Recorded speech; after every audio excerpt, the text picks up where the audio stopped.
Familiar Wilson's Media. Relationships are the story. You are made of meat, my friend, all the way down. The following podcast uses words like and also. If you're not into any of that shit, then now's your chance. 3, 2, 1. Run. Super familiar with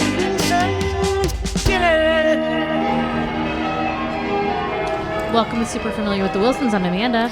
And I'm Josh. And I'm Madison.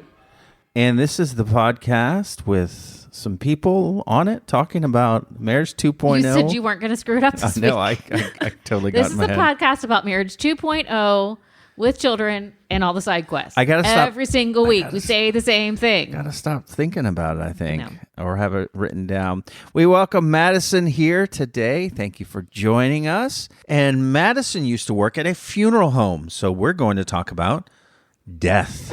Yeah. It was definitely a huge part of my life for a long time. It's, how I met my husband, ironically. So I love that story.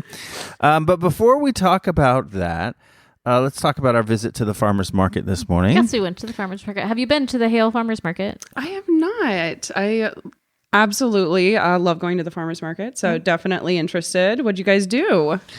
Well, we usually go every Saturday morning and we get a couple of egg sandwiches, but mostly we go to people watch. Yes, the people watching is it gets really, really crowded. We like to go at 8:30. Our 19-year-old Muffy does not like to go until about 11:30. And actually, she just went and was upset that the vendors were out of her cannoli muffins. I was like, well, this is what happens. Yeah. So. But I do like to people watch, and a couple things I noticed today. First of all, I like to see the disparity between what people wear, the T-shirts they wear, and like how they're carrying their face. Yeah. For example, this one really grumpy guy walking down the street with a shirt that said "Be kind." Maybe people had not been kind to him. It's like, please just be kind to me. I'm having a rough day. I see. He comes with instructions. It's printed like handle on. with care stickers, Yes. And then another person, I've never seen someone not match themselves as much as this gentleman didn't match himself. When I was a kid, we used to take apart our action figures and then reassemble them with parts from different action figures. This guy looked just like the body of Homer Simpson with the arms of Hulk Hogan. Oh, that's weird. How do you do that? You just do arm day. It's always arm day. Yeah. It's arm day and arm night. And he is the most appropriate use of a sleeveless shirt I've ever seen.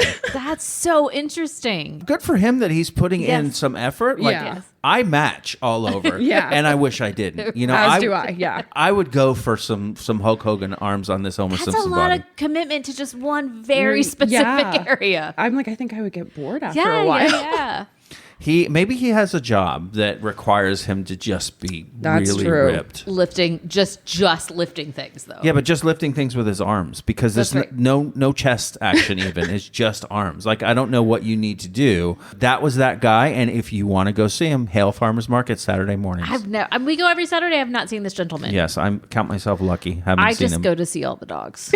That was our farmers market adventure this morning. Yeah, my work is going to start doing the Cypress and Grove one on Monday evenings as like a bonding experience. I don't know what we call that. Like a outside of work. What do we call these things? Team building. This is the word I'm looking for. Drudgery was the word. Drudgery. No, but Cypress and Grove is lovely, and also farmers markets are lovely. And I hear from Colin from last week that the bagel lady is there that does homemade bagels, which Love homemade bagels. Yeah. That's a big one. yeah. So that's going to be my early recommendation, even though recommendations are later. Do that. Now, let us very smoothly transition to talking to Madison about why it is that you're here. And I will tell you on the off here that this topic, this subject makes me very uncomfortable. Yeah. As with probably a lot of people, most people. Yeah, absolutely. The idea of death, the idea of dying, the idea of what happens to the mortal coil after someone shuffles it off. Yeah. You know what I'm saying? So I was a philosophy major in college, so that definitely, I think, tied into my pursuit in this field and where the core, I'm going to say morbid curiosity, because that's truly what it was for me. I've always loved going to like oddity fairs, always been interested in anatomy and physiology. So I think for me, I don't think it's for everybody, because what you just said, it is uncomfortable.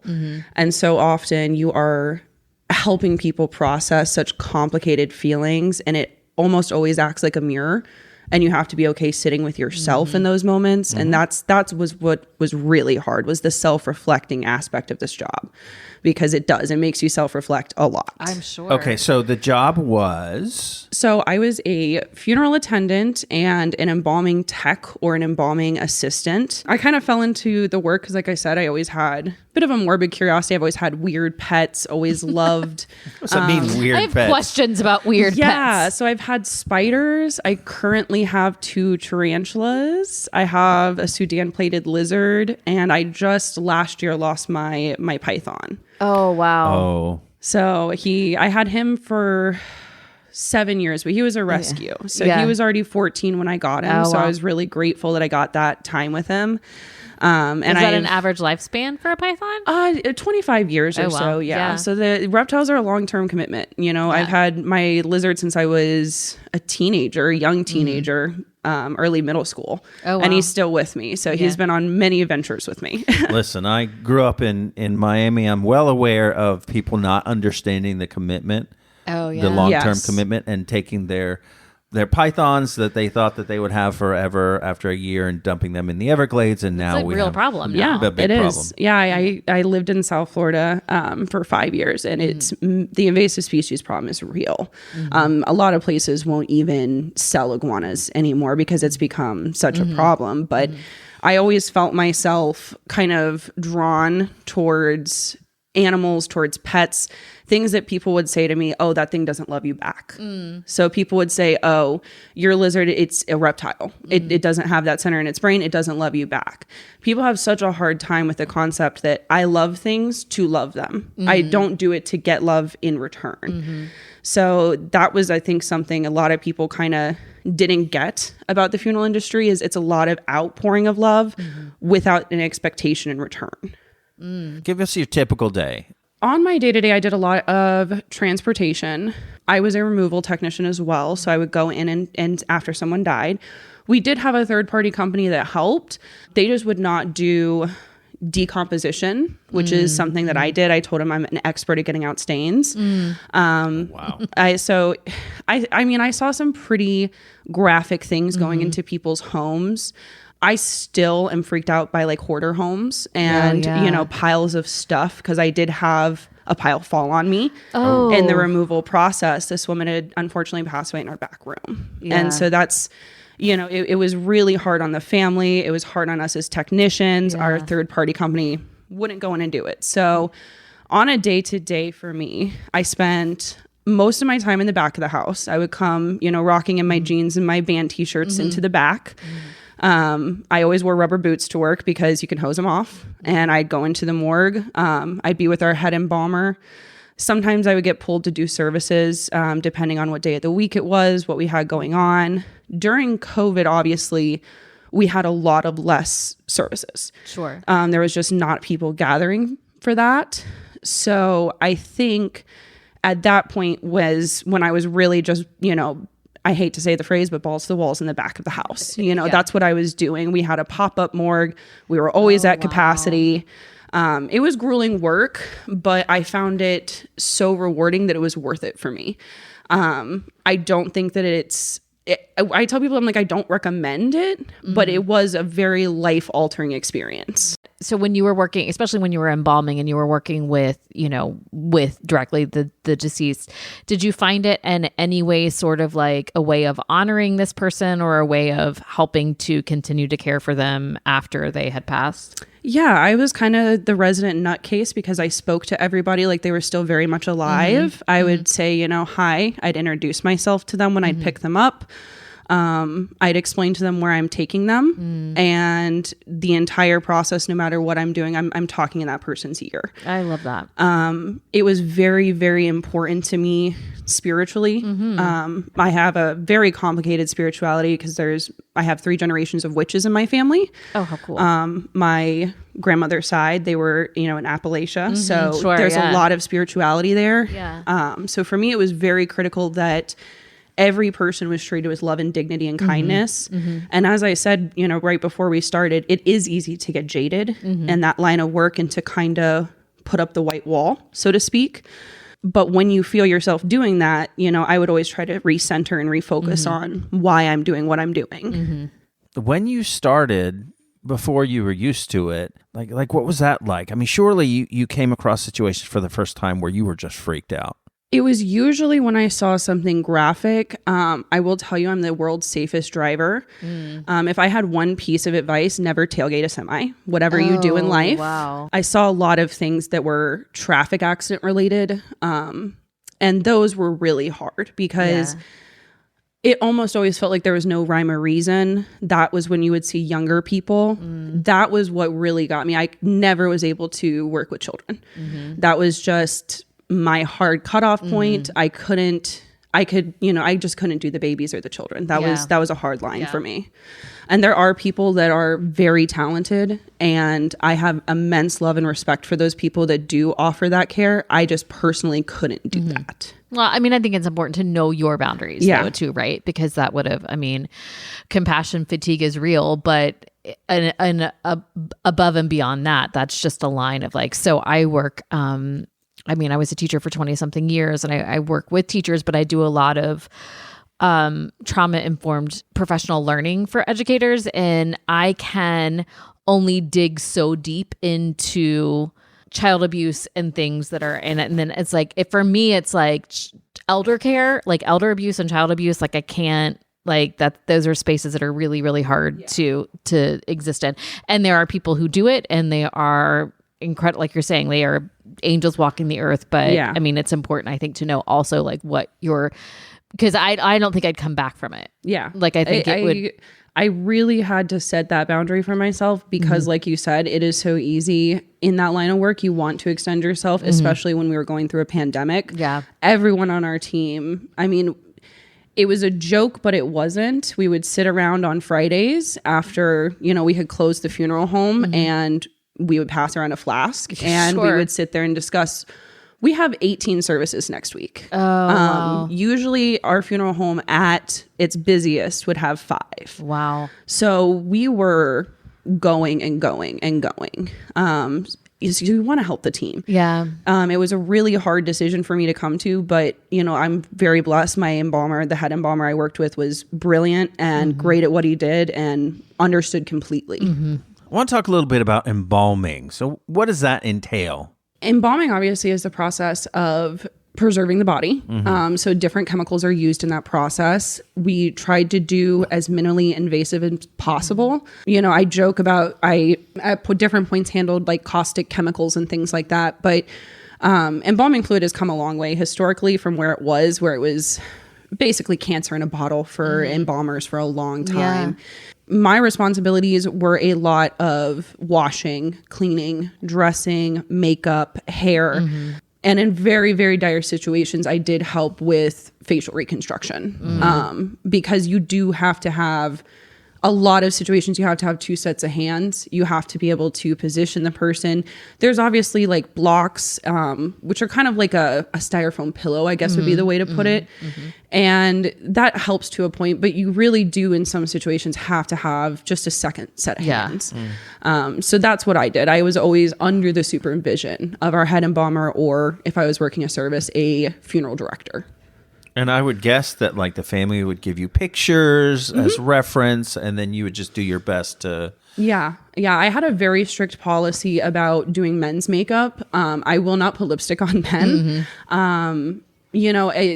I kind of came in. I love doing my own makeup. I do a ton of cosplay makeup.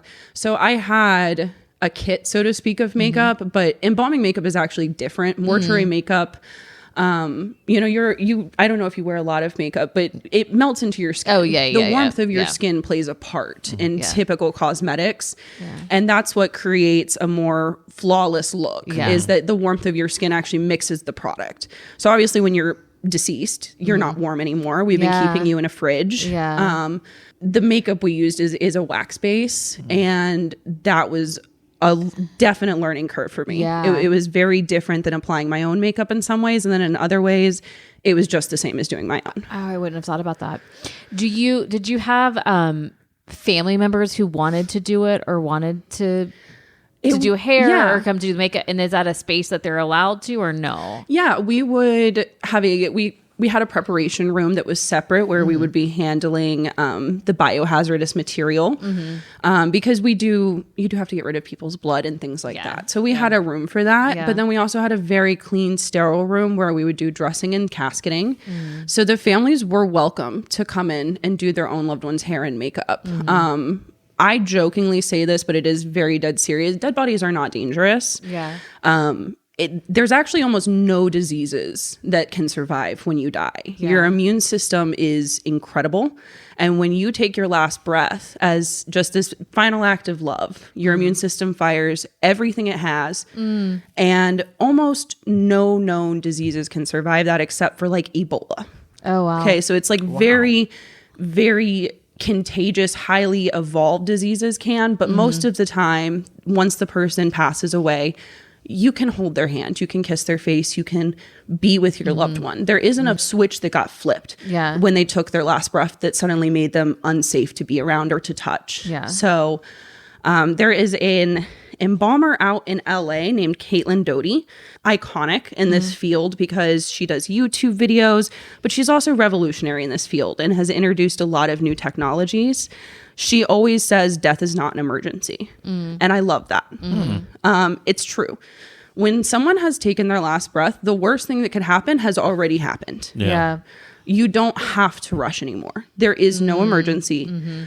You can wait as long as you want, pretty much, to call a funeral home. You can take... With my own grandma, we took several hours. We did her hair. We dressed her. We let family come in and visit her. We had a small home wake for her. Yeah, which I mean, wakes used to be a thing. Yeah. And I don't know. Well, in Western society, I'm quite certain they're not a thing anymore.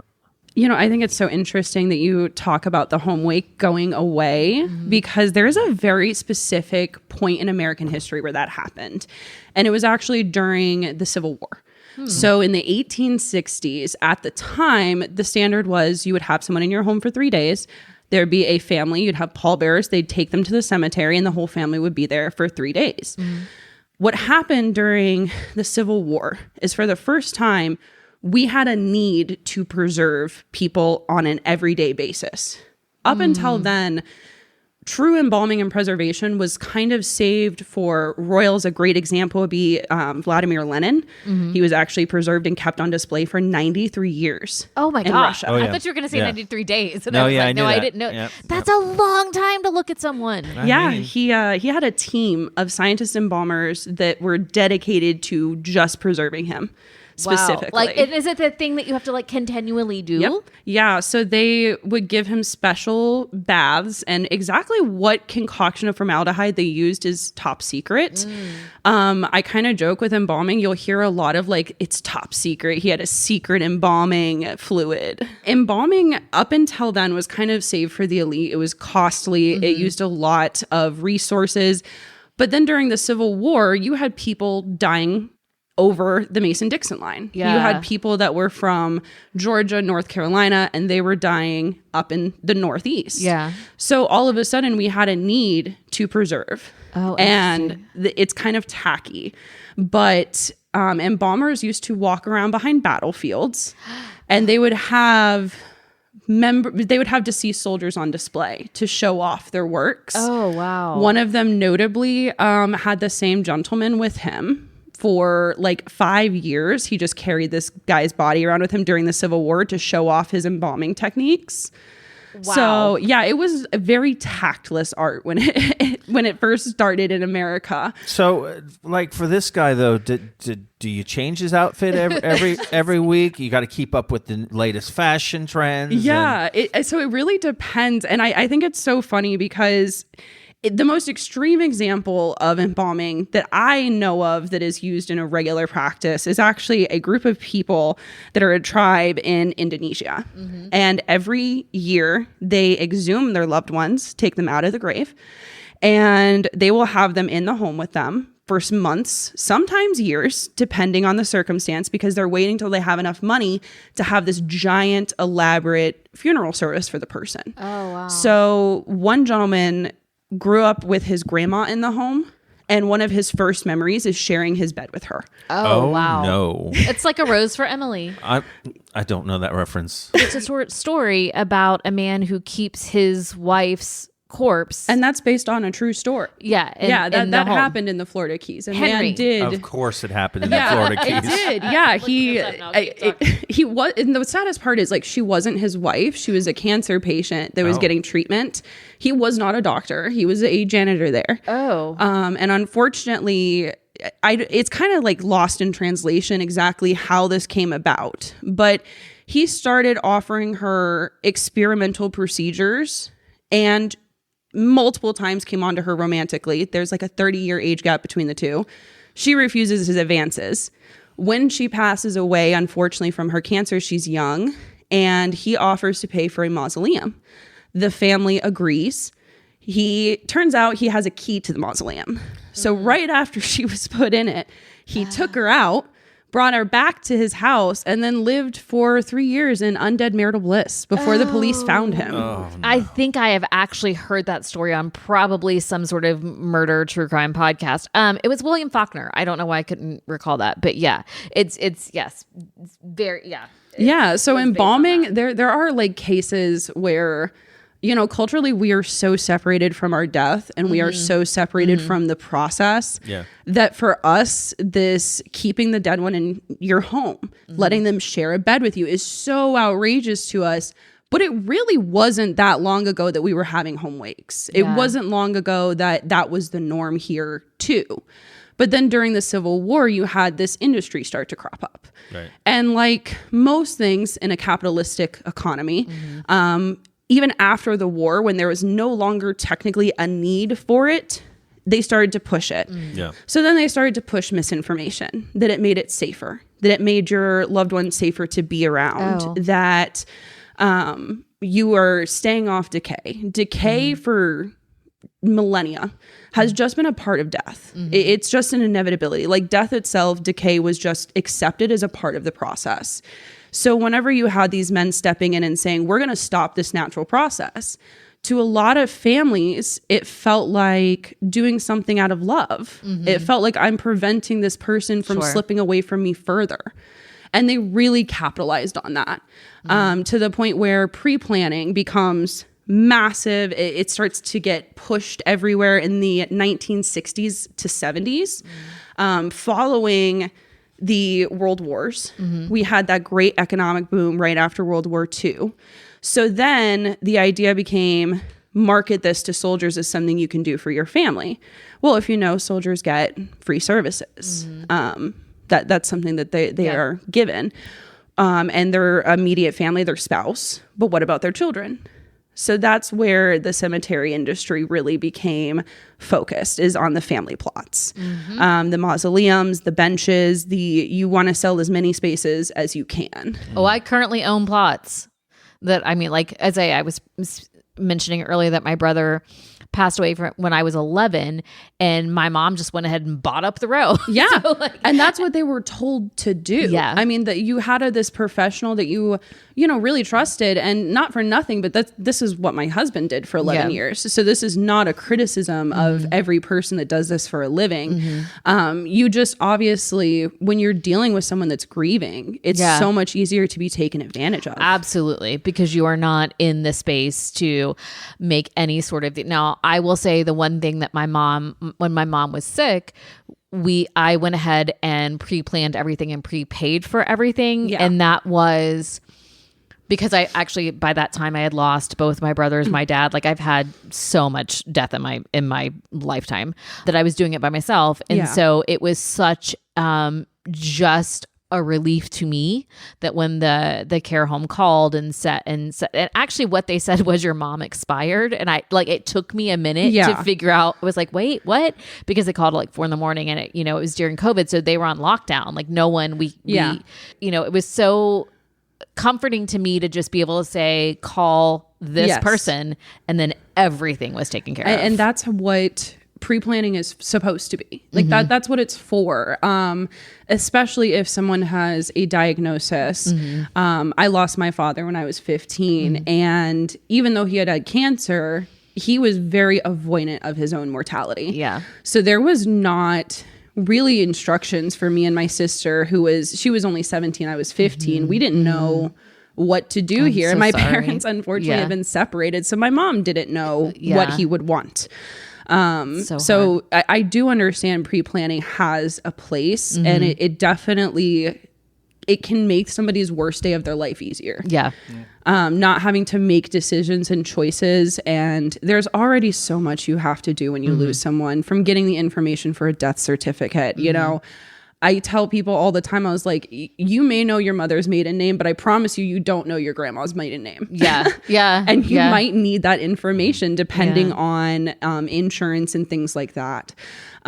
So I encourage people, you know, my husband and I, obviously coming from this profession, meeting in this profession, we each have a notebook and it's notarized, but it basically just says what we want, where my services are. And I'm young, I'm in my, mid to late 20s, and I still have my arrangements done. I'm going to be launched into space when I die. My cremated remains will be put in a capsule and launched into space. I kind of love that. I found it, and it'll orbit the Earth for like 3 to 5 years. Yeah. But when it re-enters the atmosphere, it burns up and looks like a shooting star. That's so lovely. So I loved that concept of just kind of getting to see the world for a couple of years and then going out with a big blaze of glory, you know? Yeah. My husband still jokes that he's going to be taxidermied. And now we've added on to that he wants a motion sensor in it. So it'll say stuff as I walk by it. You know, he wants it to say like, "Go Bills." Yeah. And I was like, absolutely not. I love it. Absolutely not. That's so great. I joke, it's a joke, but like you don't taxidermy people. Yeah. That's a very strong professional recommendation. It doesn't look right. Yeah. Just don't do that one. Yeah, you can think you want it, but it doesn't go well. I'm not taxidermying you. Do you hear me? Yeah, no, that's good. Although I'll probably look better than I have in a while. Who knows? So surely, as you've gone through all of these things, there are stories that you brought with you. Yeah, I reached out to families, and I got very close with a couple families in my time, and one of the gentlemen I worked with was actually a 60-year veteran of the industry. He was still working part-time in his 80s. He was one of the kindest, most interesting people I've ever had the pleasure of meeting. And we spent a lot of time together driving a hearse and, sitting there in awkward silence. You can only take that for so long. Yeah. And so he would tell me stories. And one of my favorite things he always talked about was where he lived in upstate New York. There was a large population of Romney gypsy people. Okay. And so the Romney people, when you die, believe that you need everything with you. So they had this little skinny woman. She was like 120 pounds, but they were asking for an oversized casket. And, he's a funeral director. He's new. And he's looking at them like, why? She was so small. So I promise she's going to fit in the normal casket, know? And they're like, no, you'll see why we need it. So as the wake is progressing, he sees family members going up and he notices them leaving things. They have put a working radio. They have money, jewelry, food, gold, anything they thought that she would need, socks, flashlight. The flashlight I thought was very ironic because they said she was afraid of the dark. Okay. So they wanted her to have a flashlight and a pack of batteries. And I was like, they are so considerate. They included the AAA batteries. She may need to recharge the thing. Yeah. So he talked about how, though, it was such an outpouring of love because to a lot of us, it's like, oh my gosh, that's such a waste of wealth. Yeah. That's such a waste of money. But to them, this is the kindest, most loving way that they could honor their grandmother was give her everything she could possibly want or need in her next life. Yeah. And then that sounds very reminiscent of like the Egyptians. Yes. I was going to say, except they would bury them with also their servants. So right. Well, here's your servant. If you to were go important with you. enough, Right. And your priests, if you were important enough, if you had astronomers or Yeah. Obviously, being in this field, I of course had a fascination with Egyptians when I was a kid. I mean, come on. Yeah, of course. It's got to start somewhere. I oftentimes, though, in that field would find myself sitting there thinking about the absurdity of a moment. And I do have this woman's grandchildren, their permission, her 2 grandsons, who I'm still friends with to this day. Their grandmother raised them, and she was the quintessential flower child hippie. She was peace, love, never wore shoes, always had beads in her hair, always had belly beads on. You know, she was in her 70s. She looked fantastic, I have to say. And she just always had that kind of personality. When you die, we take a full inventory of everything you have on you. If you come from the hospital and you still have a medical band, we will be writing that down on your inventory log. That is how we keep ourselves transparent. Sure. So jewelry obviously is a big thing. Well, I noticed upon cleaning her, she had her nipples pierced. All right. So I had to put that on the inventory log and offer the family them back if they were so inclined. Did they want them back? Yes. Yeah. So then the absurdest Thursday of my life to date was me standing over this woman with 2 pairs of pliers, unscrewing her nipple piercings and sanitizing them to give them to her grandsons. And then I asked them, I was like, what are you guys going to do with them? Yeah. And they're like, we have like a little memorial thing for her in her house on the mantle. And so they were like, we just want to put them with some of her things. And I was like, I hope neither of you ever plan to bring a woman into that home, because I need you to tell me you're going to look on a first day and say, and these are my grandma's nipple piercings. As I said, there was many moments of just absurdity that goes into dying. And I think that that got missed a lot. Yeah. And it's easy to miss. But there were so many moments of just pure irony for me that I sat there and I leaned back and I was like, and of course I'm the Gen Z. Yeah. So of course, you know, my bosses were like, she's the one that's going to know. I have, you know, piercings and tattoos. Yeah. And so, like I said, I would go in unprofessionally when I was embalming. They'd seen my leg tattoos and they're like, she's going to know how to do the body jewelry. She's going to know how to take off the nipple rings. This is the one we need for this. And when they asked me to do it, I thought it was a joke. I really thought the embalmer was teasing me. Sure. And I was like, you can't be serious. And he's like, oh, I'm deadly serious. So I was like, don't make that pun. Yeah. Oh, right. Now I'm like, what about like genitalia piercings or like? Yeah, we have to inventory them. We are required to offer them back to the families. Oh, no. And that's the worst way to find out that your dad has that piercing. That's right. No. That's right. No. I Oh mean, my God. probably your dad would prefer that you find that out after he's gone, though. Yeah, It's not fair. a thing that you want to find out, you know, in the moment. Oh, my goodness. So I there's definitely moments that were so funny. And like I said, I met my husband in this environment, and he and I often would find solace in joking together. You have to, right? Yeah. Absolutely. Funeral directors have amazing senses of humor. Yeah. They are some of the funniest people. I have a friend that's a funeral director and a comedian. Oh. He does comedy, and that's what he does for 2 weeks at a time. That's at good the shtick. services or like outside? Outside. So we banned him from doing stand up at the services. service, The yeah. families didn't appreciate I it. can see I think that. it was a little too soon to make that joke, Yeah. you know? Yeah. Have you seen the clip online of the Irish gentleman who pre-recorded something to be played at his funeral? Have you seen this? Yes. Have you seen this? Oh, it's so good. It'll bring you to tears. It's so funny, but I'm gonna so good. I'm gonna play at least the audio. I don't know if we have rights to do this or not, but I'm gonna play the audio anyway. He's not going to sue you.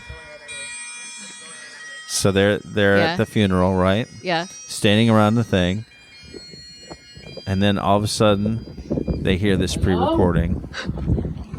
Hello? Hello? Let me out! Where the fuck am I? Hello? Yeah. Hello? Let me out! The fucking dog in here! Where the fuck am I? I love that. Is that priest I can hear? The fuck? Let me out! Hello? Hello? They're laughing and crying at the same time. Yeah, It's so I've seen that good. so many times. It's so funny that started with bagpipes, Yeah. because that is a service I would have to arrange for people. And it is surprisingly hard to find a quality bagpiper. Oh. Like, it was genuinely, it was something we had as an option. Yeah. And it like never got picked as an option. Nobody was having the bagpipes at their funerals. Oh, but we my did family have did. one gentleman that was Scottish that did want them. Yes. So then I had to find them. And I didn't know it, but that funeral director that I was talking about, I guess he has a very serious aversion to bagpipes because they're very loud. They are Yeah. meant to be like parade instruments that can be heard. So he sees the bagpiper and he looks up and he goes, "The bagpipes and me without my pistol." Bagpipes played badly is like, Yeah. it's just awful. I'll be honest, I don't know always what they're supposed to sound Okay, like well, when they're that's played true. well, to be Right. completely I transparent. think probably from far away. Yeah, so I was very rarely critical. I would not make a comment because I was like, I'm not qualified to speak on the intricacies of the bagpipe. I have a cousin who had a bagpiper at his funeral. So he happened to have just been playing golf with somebody the week before, and they were talking, and he said, when I die, I want Amazing Grace played on the bagpipes. And then he died a week later in a car accident. And so at his funeral there, it was up in I think Tennessee somewhere, they had a bagpiper but up on a hill. Yeah. So like that was quite lovely because it was like Amazing Grace from afar. Yeah. So yeah, that was nice. What have you learned from having this job? Like what will you take with you? There's a couple of things that I carry very close to me, but one of them is take the picture. Yeah. Always take the picture. I don't post most pictures on social media, but I definitely have albums of just my mom when she's not looking. I have albums of my husband when he's just laying there with our cats. Those I have seen the comfort and the joy that photographs can bring to people when you're gone. So I always take the photograph is one thing. And then the other one, I say it as a joke, but it's again, I think I've said that so many times today, but it's really not, is that your work family is not your real family. We lost an amazing coworker of mine during COVID, and he worked at this funeral home with us. And he had cancer, so they already had all of his arrangements, his obituary, but they had posted his job before they posted his obituary. Oh, wow. Yeah.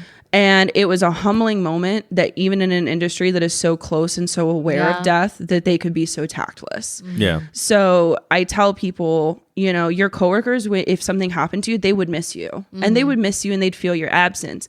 But they're not going to miss you every birthday. They're not going to miss you every Christmas. They're not... It's not the same thing as your family. Prioritize that time because it really is limited. And I know people say that all the time, YOLO, but I was like, it really is about the quality of the time you have, not the quantity. That's really, thank you for that. That's really, really poignant and timely for us. So yeah. Yeah, because we're old. Because we're old, but also We're close to death is what you... listen, basically what you just said, we're close to death. No, Jeff has just been hanging out with me since I was 11, and I we got just it. we've just been hanging out my whole life. But yeah, and this is not the time in the podcast, but there's also a lot of research around how actually toxic it is to call your people that you work with your work family. There's like a ton of research on that. Okay. as well. That'll be another I'm saying episode. that's a different podcast, but also I'm just backing it up with some Harvard-backed research that what Madison is saying is And there's a correct. ton of research that talks about how, usually the second or third person you call when you lose your loved one is your boss. Yeah. And so I think one of the other things that this has taught me in being in management and having people work underneath me at different points in my life is how important that moment is. When you get that call, really try to be intentional, stop what you're doing, listen to your employee, ask them what they need. Yeah. Because, there's going to be policy. Yep, you get 3 days, company policy, whatever. But the reality is that it's something like 60% of people leave their job the first year after a major loss. wow.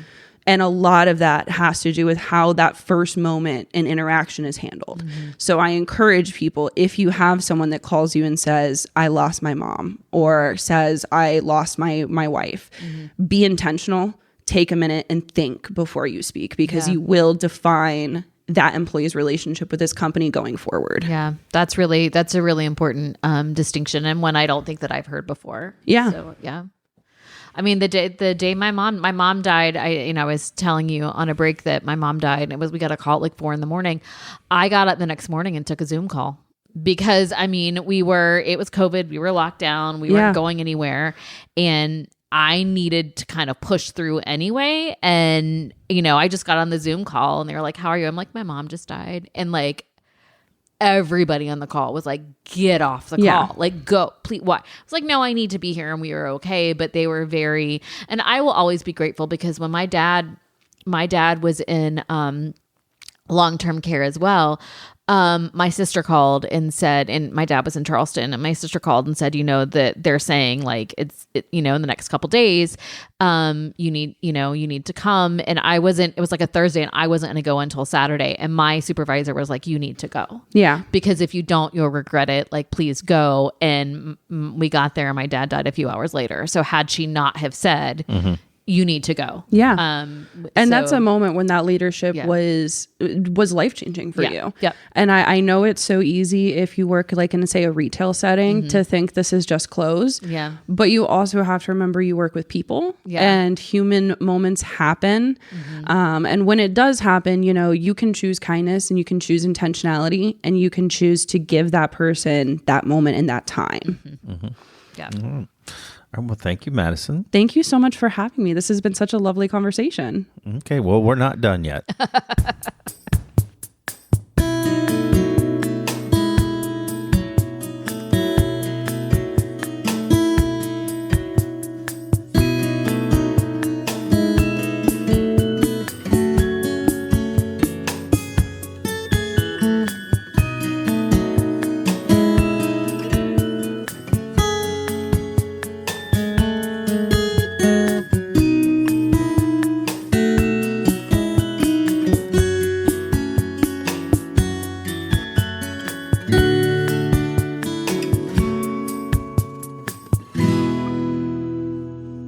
No one likes to be told what to do. And now is the time in the program where we tell you what to do. Amanda, what should we do? You should go to Aldi and buy a dress. I've bought 2 dresses from Aldi this week. I'm just here to say that if you shop at Aldi or you don't shop at Aldi, don't sleep on the clothes. I have so many pants, sweater, cardigan, now the dresses. Right now, Aldi, they're probably gone, actually, friends, but Aldi has the $200 Anthropology dress dupe for $14.99. And I love it with my whole heart. And people were commenting on it online saying like, oh, it looks like a candy striper dress, or oh, it looks like a pattern from McCall's from like the 50s. I see nothing wrong with that. I love that very much. And it has pockets. So my recommendation for you this week is go to Aldi and buy a dress. I love that it has pockets. My wedding dress, the one adjustment I made, I added pockets to my wedding because it's so underrated. No, I will not buy a dress anymore if it does not have a pocket. And I think, and we can talk about this later because I'm curious with the Appalachian witches, but I do think that the removal of pockets from women's clothing actually can be traced back to maybe like Salem witch trials or something, where women were keeping like potions and like, I mean, things in their pockets. A lot of skirts, like from what I know, did have pockets well into like the 30s, the 1930s here in America. And it really was the purse industry. I mean, that's because we started having the Italian purse and the Italian leather, and it was becoming a more popular import right after World War II. Oh, damn them. So it was literally just fashion designers had leather, and they wanted to find a way to sell it. I mean, that's why we shave, is because they needed to market us razors. I was ready to blame the patriarchy, but now I'm going to blame the purse industry. I mean, I'll pretty much blame the patriarchy for everything, but yeah. Wow, that's really interesting. Madison, do you have any recommendations for us this week? Yeah, my husband and I have been obsessed with Fallout. It is a show on Amazon Prime, and I know what we talked about here today is a little bit heavy, but that show has such a beautiful humor and spin on the apocalypse. And if you like retro, you like vintage styles, the music, the set design, the costuming, it's fantastic. It has a really like 1950s feel to it, and highly recommend. Very cool. All right. Well, you all go out and buy yourself a dress with pockets and watch Fallout. While you're then go to what did you recommend? Not the flea market, Lord. The farmer's market, very different places. Farmer's market, yeah, that's right.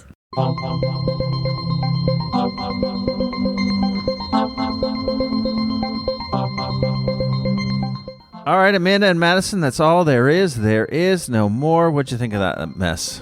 I'm just happy to have Madison here and not be the only person who has to put up with you. Yeah, I definitely understand that. I say the same jokes to my husband constantly. All right, so Madison, thank you for joining us today. We'd also like to thank the following people in no particular order. Actually, I take that back. We want to thank them in just this order. Thank you to Antonio, to Matt, to Josh Scar, to Daniel J. Buckets, to Justin, to Leo, to Chicken Tom, to Joey, to Ryan Baker, to, of course, Refined Gay Jeff, Mark and Rachel, and also to Dan and Gavin, wherever you are. Thank you, of course, to all of our various music, to Chris Barron of the Spin Doctors for our theme song, to Ricky Kendall for our interstitial music, and, of course, to our son, AJCW. Those are all my words, friends. All right. No more for the rest of the weekend. All right, y'all have a great week and be kind to each other. That's my line every single week. My line, you say have a great week, and I say go be kind. All right, I'm y'all. going to fire you. I'm going to hire Madison. You're fired. All right, then I got nothing to say. Bye. Go be kind. Bye.